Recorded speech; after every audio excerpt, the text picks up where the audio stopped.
프로그램은 주님의 사랑과 은혜를 나누기 위해 제작되었습니다.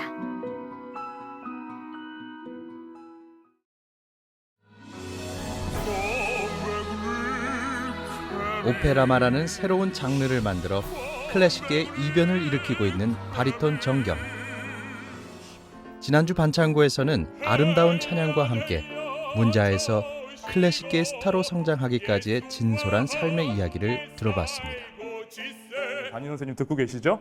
자, 그래서 그때 당시에 클래식을 가르치는 교수로, 뮤직비디오를 만드는 가수로, 전문 분야에서 왕성한 활동을 하는 성악가이자 한 교회 성가대의 지휘자인 정경. 그가 바라보는 우리 기독 문화에 대한 솔직한 이야기. 정경 교수의 올바른 기독 문화, 지금 들어보겠습니다.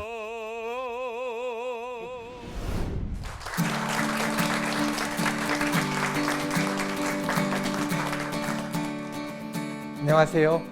치유와 감동이 있는 토크 콘서트 반창고의 이동규 목사입니다. 봄이 분명히 왔었던 것 같은데 날이 금세 더워졌습니다. 이제는 어디에도 봄의 기운을 찾기가 어렵고 여름이라는 것만 우리 앞에 있는 것 같습니다. 그러면서 시간이 참 빠르구나 라는 생각을 하게 됩니다.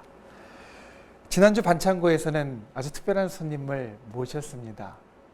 바리톤 정경 교수님. 방송이 나간 후에 정경 교수님에 대하여서 묻는 분들이 종종 있는 것을 보면서 이 반창고 우리가 함께 나누었던 이야기들을 사람들이 듣고 또 가슴에 담는구나 라는 생각을 했습니다. 지난주 우리와 좋은 이야기를 나눠주셨던 정경 교수님, 그 강연이 너무 좋아서 오늘 한 번 더 우리가 부탁을 드렸습니다.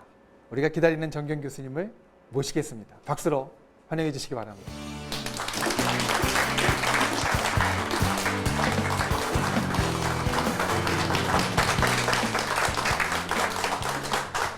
안녕하세요, 교수님. 예, 한 주 동안 잘 지내셨습니까? 네, 잘 지내셨습니까? 네. 지난주 나갔던 방송을 보고 혹시 무슨 반응을 좀 받으셨나요? 예, 제가 아무래도 좀 적극적으로 표현을 하다 보니까 이 분위기 자체가 좀 업되는 건 좋았는데 좀 더 이렇게 진솔하게 좀 다운돼서 해야 되지 않는가 그런 얘기도 들었고 뭐 좋으셨다는 분들도 계시고 저는 아주 제대로 정신 나간 분의 이야기를 들었다라는 이야기를 들었습니다. 클래식과 오페라, 그리고 내가 좋아하고 사랑하는 것, 내가 생각하는 것, 그것을 위해서 열정적으로 사는 모습이 정말로 제대로 정신 나간 분의 이야기다라는 이야기를 듣고 정말 사역자는 교수님이시구나. 우리 목회를 하는 사람들은 그런 이야기를 합니다. 하나님께로 받은 소명이 우리에게 있어서 나타나게 되는데 그것을 하는 것이 바로 사역이다. 그런데 그 받은 것, 마음속에 품은 열정과 그리고 그 모든 것들을 나타내는 것을 보고 교수님이 바로 사역자가 아닌가라는 생각을 했습니다. 지난주 감동의 여운이 아직까지 남아있어서 오늘은 어떤 이야기를 들려주실지 기대가 되는데요. 오늘은 어떤 이야기를 들려주시겠습니까? 예, 올바른 기독 문화에 대해서 오늘 좀 대화를 함께 나눠볼까 이렇게 생각하고 왔습니다. 미래 선교 또 미래 우리 기독교는 문화 싸움, 문화 전쟁을 해야 된다라는 생각을 저도 합니다.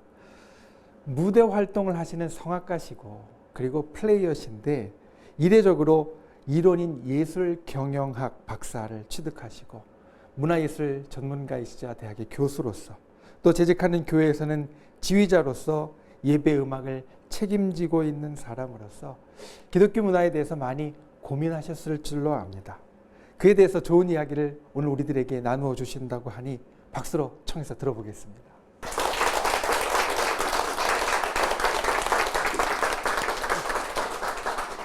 예, 제가 평신도로서 올바른 기독 문화란 무엇인가, 기독교 문화란 무엇인가 이 주제를 받았을 때 저에게 시련이 왔구나 라는 생각이 들었습니다. 여기서 말을 잘못했다간 바로 은퇴할 수도 있겠다라는 생각을 하게 됐습니다. 솔직히는 제가 해야 될 이야기는 아니라고 생각합니다. 예, 신학을 연구하시는 우리 학자분들과 또 우리 목사님들, 저명한 또 우리 전문가들이 계신데 저는 그냥 건방지지만 좀 더 솔직하고 그리고 진솔하게 한번 오늘 대화를 나눠보려고 합니다. 그래서 저는 보이지 않는 기도와 눈에 보이는 찬양 이 두 가지 키워드를 가지고 여러분과 함께 대화를 나눠보려고 합니다. 자, 문화에 앞서기 전에 우리 기도 얘기를 좀 해보고 싶은데 여러분들 기도를 어떻게 하십니까? 우리 하나님 입장에서 한번 생각해 볼까요? 지구 인구가 몇 명이죠? 60억, 70억, 예, 그 정도 된다고 했을 때 그렇다면 우리 믿는 사람은 몇 명입니까? 예, 다들 고개를 가우뚱하고 계신데 제가 어려운 질문을 드렸죠. 30억이라고 가정을 했으면 좋겠습니다. 30억 인구가 기도를 매일 하겠죠. 주님께서 아마 이 모니터를 보고 계실 겁니다. 컴퓨터가 이렇게 있는데 계속 기도가 올라오겠죠. 특히 우리나라는 많이 올라올 거예요. 새벽 기도도 하니까 막 올라올 겁니다. 그럼 대부분 저는 거의 100%가 다 어떤 기도죠? 뭐뭐를 해달라. 이런 것이 필요하다. 라는 기도가 좀 올라올 거라고 저는 생각을 했습니다. 저는 이렇게 기도를 합니다. 뭘 해달라고 하지 않고 질문형으로 기도를 합니다. 주님, 제 상황은 지금 아시죠? 아멘. 그렇게 되면 유일하게 얘는 질문을 하네 라고 유달리 보지 않으실까라는 생각에 그렇게 기도를 하는데 그렇게 하고 저는 그 다음에 이루어진 행동에 대해서 그것이 내가 원하게 됐든 안 원하게 됐든 저는 응답이라고 저는 생각을 합니다. 자, 여기에 있어서 이제 좀 다른 주제로 전하고 싶은데 아무래도 문화다 보니까 제가 오늘 소개하고 싶은 인물이 한 명 있습니다. 바로 독일의 작곡가 루드비히 반 베토벤입니다. 혹시 베토벤 모르시는 분 계신가요? 다 아시죠? 베토벤 하면 어떤 키워드가 떠오르십니까? 운명 말씀하셨습니다. 또 지금은 많이 없어졌지만 그 후진하는 운전자들에게 큰 기쁨을 줬었죠. 띠리리리리리리리 엘리제를 위하여도 베토벤 작품이고 또 어떤 키워드가 떠오르죠?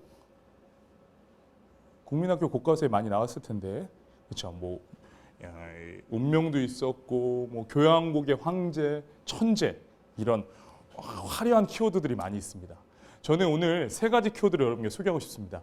베토벤의 아버지는 테너 가수였습니다. 저는 바리톤 가수입니다. 근데 문헌에 따르면 삼류 테너 가수라고 적혀 있었어요. 즉 전공을 하셨지만 무대에 설 수 있는 기회가 많이 없었던 것으로 사료됩니다. 잘 못하신 것 같아요. 그 스트레스를 그 자격지심을 아들에게 풀었습니다. 새벽 늦게까지 연습을 시키고 아침 일찍 깨워서 연습을 시켰어요. 나이도 속였습니다. 모차르트한테 오디션 받을 때 나이가 실제로 더 많은데 천재임을 부각하기 위해서 이 나이도 속이고 비교적 좀 못된 아버지를 베토벤은 만났습니다. 두 번째, 베토벤이 죽었을 때 몇 명이 왔을까요? 장례식장에. 무려 2만 명이 왔습니다. 지금으로 환산하면 뭐 2천만 명이 넘을 수도 있는 숫자죠. 그만큼 존경받고 위대한 작곡가였습니다. 세 번째, 베토벤은 결혼을 하지 못했습니다. 왜 결혼하지 못했을까요? 못생겼나 봅니다. 예, 아주 단순한데 이유를 찾을 수가 있는데 그래서 그는 그 본인이 이제 작곡가, 메이저가 작곡가이기 때문에 개인 레슨을 통해서 만나는 귀족의 딸들에게 연애의 감정을 느꼈습니다. 하지만 돌아오는 대답은 같았습니다. 교수님, 저는 교수님을 좋은 선생님으로 보지만 남자로서는 아닌 것 같다. 그래서 결과적으로는 결혼이 성사되지 못했다고 합니다. 물론 또 귀족이기 때문에 계급이 달라서 그런 문제도 있었겠지만 결과적으로는 결혼하지 못했습니다. 자, 이 세 가지만 보더라도 안타까운데 마지막 또 하나 키워드가 있습니다. 베토벤이 결정적으로 작곡가로서 가장 활발히 활동했을 때 어떤 일이 있었죠? 예, 그렇죠. 청각을 상실했습니다. 귀가 들리지 않게 됐습니다. 그 전에 베토벤이 작곡했던 곡들을 보면은 그 전 세대 작곡가도 그렇고 후도 그렇고 교향곡이라면 어떤 악기가 들어가나요? 인간이 손으로 키는 스트링, 바이올린, 첼로, 비올라, 콘트라베이스, 그렇죠? 두 번째는 인간의 호흡으로 부는 클라리넷, 호른, 트럼펫, 트럼본. 마지막으로 손으로 때리는 타악기. 세 가지의 악기가 합쳐져서 이 교향곡이 작곡이 됐는데 베토벤이 귀가 전혀 안 들렸습니다. 작곡가에게 귀가 안 들린다는 건 어떤 걸 의미할까요? 상상하지 못하는 슬픔입니다. 자, 그런 상황에서 베토벤이 작곡한 곡이 있습니다. 바로 뭐죠? 예, 교향곡 합창입니다. 찬송가에 들어가 있죠. 기뻐하며 경배하세 영광의 주 하나님. 그 멜로디가 바로 합창의 주요 멜로디입니다. 저는 성악가입니다. 어디 가서 협연을 하거나 오페라를 쓰게 되면 항상 주인공 솔로로서만 노래합니다. 오케스트라는 뒤에 있고 반주고 지휘자 선생님이 옆에 있어서 그 사인을 주고받으면서 하는데, 베토벤은 귀가 완전히 잃어버렸을 때 그 전에 프레임인 스트링, 현악기, 관악기, 그렇죠, 타악기, 이 세 가지 합쳐진 거 외에 인간의 목소리를 처음으로 악기화했습니다. 그래서 오케스트라 뒤에 합창단이 서서 교향곡 합창을 발표했습니다. 그는 합창을 발표할 때 직접 초연으로 지휘를 했습니다. 자, 4악장까지 끝났어요. 어떻게 됐을까요? 뒤에는 난리가 났습니다. 처음 이 곡을 들은 관객들은 엄청난 환호성을 베토벤에게 쏟아부었습니다. 하지만 베토벤은 귀가 들리지 않았어요. 그는 두려웠습니다. 눈을 감고 고개를 숙였습니다. 자, 귀가 들리지 않고 눈까지만 고개를 숙이니까 이걸 어떻게 해요? 앞에 있는 오케스트라 단원들은 답답했습니다. 아, 저걸 보여줘야 되는데 어떡하나. 결국은 보다 못해 악장에 올라가서 베토벤은 고개를 들게 해주고 이 관객들을 보여줬습니다. 보라, 당신이 작곡한 이 곡이 우리에게 얼마나 큰 영광인지를. 베토벤이 과연 귀가 안 들린다고 작곡을 못했을까요? 베토벤이 귀가 들렸을 때 좋은 소리만 들었을까요? 그렇지 않습니다. 그를 싫어하는 비평가도 있었고 그의 작곡을 음해하는 사람도 있었습니다. 오히려 귀가 안 들리니까 그런 것들을 못 듣게 돼서 더 집중할 수 있었을 겁니다. 하지만 최악의 상황에서 그는 결국 그 안에서 문화를 만들었습니다. 인류 역사상 가장 보물 중 하나라는 합창 교향곡을 말이죠. 저는 여기서 기독문화에 의문을 제기하고 싶습니다. 저는 제가 성가들을 지휘할 때, 찬양들을 지휘할 때 이렇게 이야기합니다. 늦게 오시는 분 찬양도 오지 마세요. 찬양대 연습하는데 카카오톡, 문자 메시지, 전화 받으러 중간에 나가시는 분 찬양대 나오지 마세요. 그 이유는 이렇습니다. 제가 KBS 교향악단이나 예술의 전당 콘서트를 쓰는 무대를 준비할 때 어떻게 준비합니까? 한 달 전, 두 달 전, 15일 전부터 엄청난 컨디션 관리, 전화도 안 하고 문자 굉장히 조심조심 마지막 무대라고 생각을 하고 준비를 합니다. 왜? 세상 사람들에게 인정받기 위해서, 내가 하는 예술을 인정받기 위해서. 근데 우리는 주님께 드리는 찬양의 매너리즘에 빠져 있습니다. 말이 된다고 생각하세요? 저는 단원들에게 얘기합니다. 저보다 나이 한참 많으세요. 권사님도 70, 80. 나이가 중요합니까? 저는 하나님께 나중에 이런 소리 들을 자신이 없어요. 너 성악가로서 그 무대, 좋은 무대 쓴다고는 그렇게 준비하면서 감히 건방지게 나한테 찬양하는데 카카오톡 보내고 문자 메시지만 전화 받는데 그대로 내버려둬? 네가 예배위원이야? 저는 그런 원망 들을 자신이 없어요.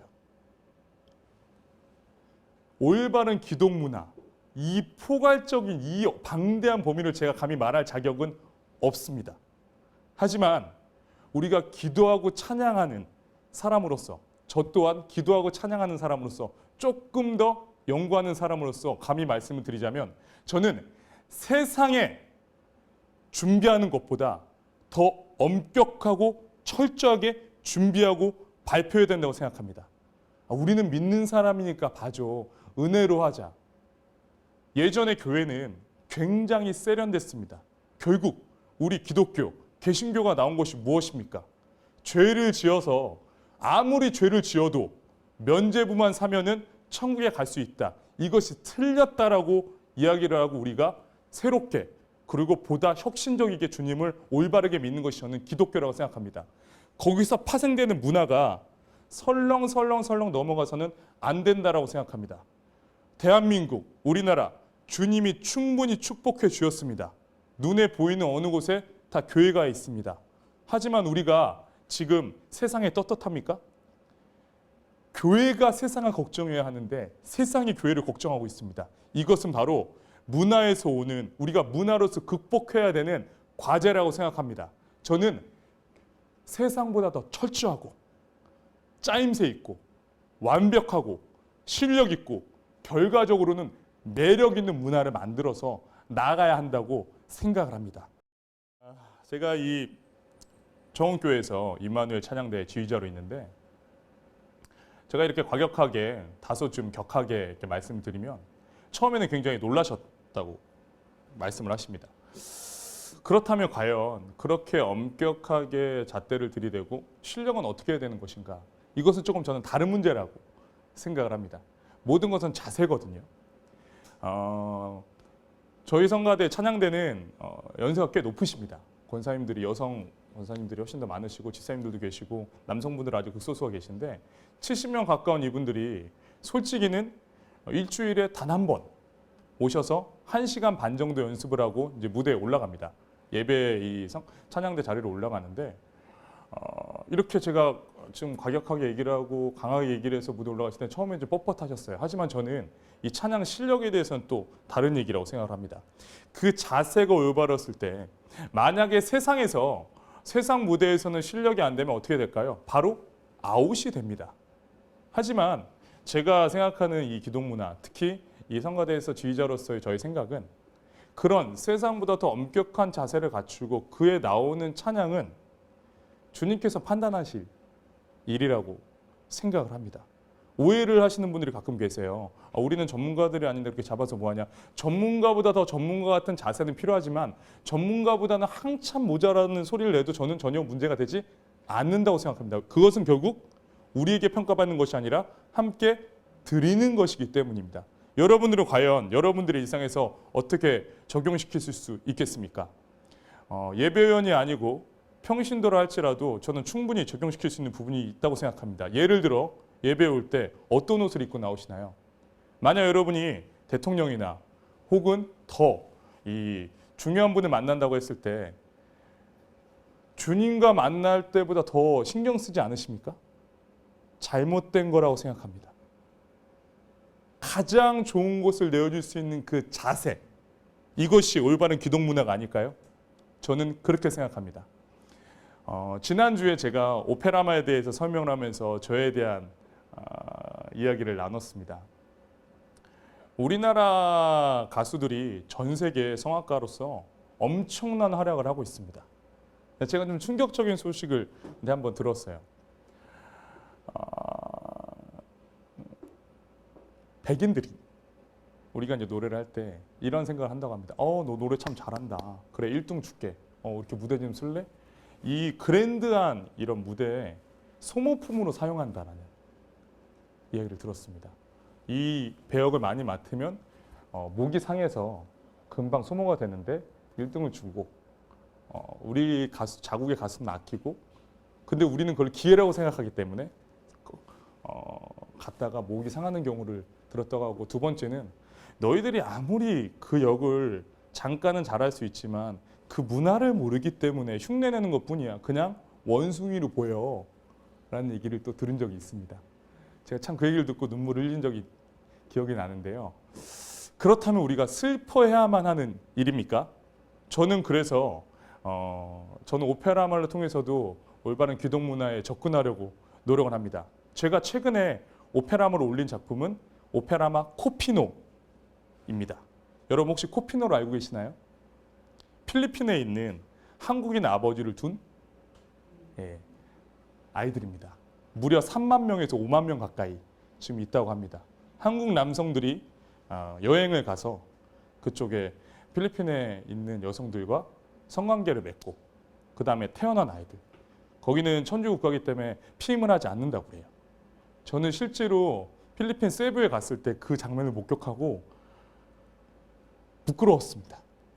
한국에 돌아와서 이것을 어떻게 해결할 것인가. 그래서 대학에서 과제로 애들에게 레포트도 내고 결국 작품을 올리게 됐는데요. 그래서 작품을 우리가 잘못했다라는 메시지를 거기에 넣었습니다. 그래서 필리핀에 한국에 거주하고 있는 주한 대사를 모시고 그리고 코피노도 초청을 해서 여러분께 우리가 잘못한 부분을 이 지금 티켓 수입과 여러 가지 것들로 보상이 되지 않겠지만 우리가 반성하고 있고 그러지 않겠다라는 메시지를 오페라마로 넣었습니다. 우리는 일본과 미국에게 위안부 문제를 사과하라고 수도 없이 얘기합니다. 하지만 경제 대국이 된 우리나라가 결국 똑같이 다른 나라의 나쁜 짓을 일삼고 있습니다. 이것을 과연 우리는 어떻게 해결할 것입니까? 저는 이런 문화적인 부분을 우리 컨텐츠로 승부수를 던질 수 있는 게 올바른 기독문화라고 생각을 합니다. 같은 한국인이지만 내가 한 게 아니야 라고 제가 부정하는 게 올바른 것일까요? 그렇지 않습니다. 누군가가 잘못한 걸 대신 죄를 지어줄 수 있는 우리의 죄를 대신해서 예수님은 돌아가셨습니다. 그리고 다시 부활하셨습니다. 우리는 예수님을 닮기를 소망합니다. 우리의 문화는 결국 우리를 표현하는 것입니다. 우리가 이제 주님께서 더 축복하시고 영광을 내려주실 수 있는 나라가 되려면 우리보다 아픈 이웃을 돌아볼 수 있고, 그리고 나라 안에서는 세상보다 더 철저하고 강력하고 짜임새 있고 매력적으로 해 나아가야만 이길 수 있다고 생각을 합니다. 믿는 것이 단순히 은혜가 되고 모든 것이 다 포용하는 게 아니라 때로는 세상에서 가장 리더로서 영향력을 끼칠 수 있는 것도 중요하다고 생각합니다. 저는 올바른 기독 문화에 대해서 이렇게 생각하고 여러분들과 대화를 나눴습니다. 감사합니다. 교수님 감사합니다. 기독교 문화에 대한 귀한 생각과 또 때로는 고민과 또는 우리에게 있어서 질책하는 귀한 얘기를 들었는데요. 때로는 이런 고민을 실제로 합니다. 우리 자녀들과 또 우리 주변에 있는 사람들을 보면 내가 신앙인인데 이런 노래를 좋아해도 될까? 가령 대중 가수들의 노래나 아니면 대중 가수들의 공연이나 때로는 그것이 기독교적인 것과 큰 상관이 없을 것 같은, 때로는 반대되는 것 같은 그런 것들을 놓고 고민하는 사람들을 만나게 됩니다. 그렇게 고민하는 사람, 기독교 문화와 그리고 일반 대중문화 사이에서 고민하고 있는 때로 우리 청년들이나 우리 자녀들에게 어떤 이야기를 혹시 해주실 수 있으시겠습니까? 대중문화와 기독문화에 대해서 많은 우리 청년들, 형제 자매들이 고민하고 힘들어하는 걸 알고 있습니다. 저의 철학은 그렇습니다. 주님과 나를 바라봤을 때 내가 떳떳하다고 생각하면 그건 올바른 무당입니다. 누구도 판단할 수 없습니다. 내가 랩으로 찬양을 했을 때 옛날에는 안 되는데 지금은 될까? 누구도 정죄할 수 없고 판단할 수 없습니다. 철저하게 연구하고 고민해야 됩니다. 사탄은 우리보다 똑똑합니다. 우리가 정신을 차리지 않고 서 있지 않으면 어떠한 각도에서 어떻게 들어올지 저는 모른다고 생각합니다. 그렇기 때문에 연구하고 고민하고 올바르게 실천하는 것, 한마디로 정리할 수는 없지만 저는 우리 믿는 형제자매들 또 우리 자식들에게 그런 부분에 대해서 더 세상보다 신경 써서 공부하라고 하고 싶습니다. 기독교 문화의 올바른 방향을 위해서 그리고 그것을 꿈꾸는 많은 성도님들과 교회에 앞으로 큰 도움을 기대하겠습니다. 감사합니다. 네.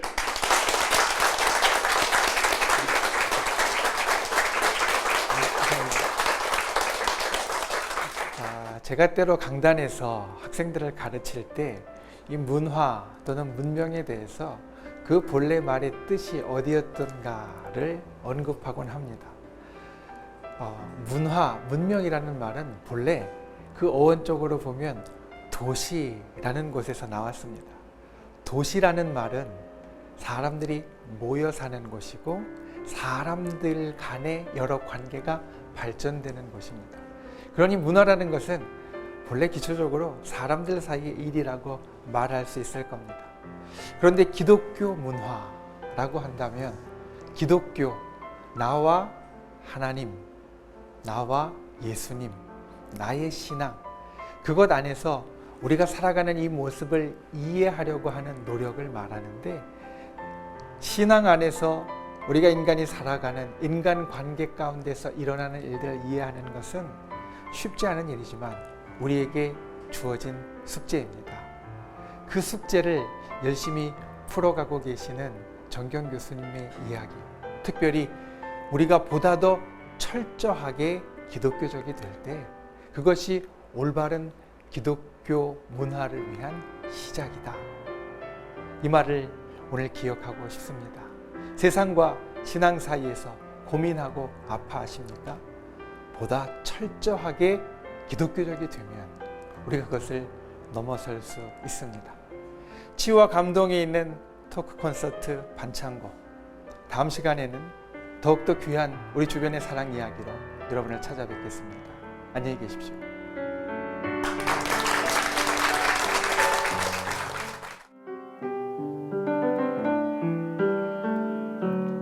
엎드려 기도하면 주님이 들으시리.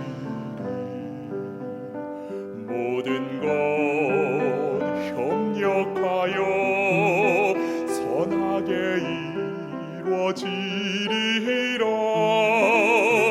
내 곁에 주 계시니 두려움 전혀 없네. 주님 나 사랑하니 세상이 감당 못하네.